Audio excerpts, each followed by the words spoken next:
It looks like even Santa is dumping his stocks ahead of Christmas break as Wall Street tumbled to a new low this week. The Dow Jones fell to end its worst week since the height of the financial crisis in 2008. Other major stock indices finished deep in the red, with the Nasdaq sinking to a 15-month low, sliding into a bear market. Elsewhere, there was drama in Washington over the US government shutdown, spooking the markets already on edge.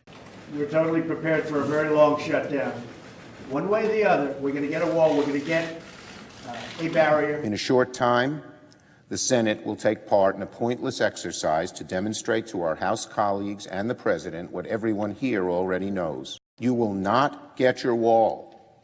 Abandon your shutdown strategy. As we enter the festive trading period this week, trading volumes are expected to be light with low liquidity and an increase in spreads. However, we may have just found a present under the Christmas tree, the pound Swissy. Last week, the pair found support once again at its long-term weekly trend line. On the daily chart, recent price action has been bound by the descending channel, with its recent bounce where daily and weekly supports cross. This week, pound buyers may see an opportunity to buy on the cheap in relatively low volume markets, taking out any sellers and driving this pair higher.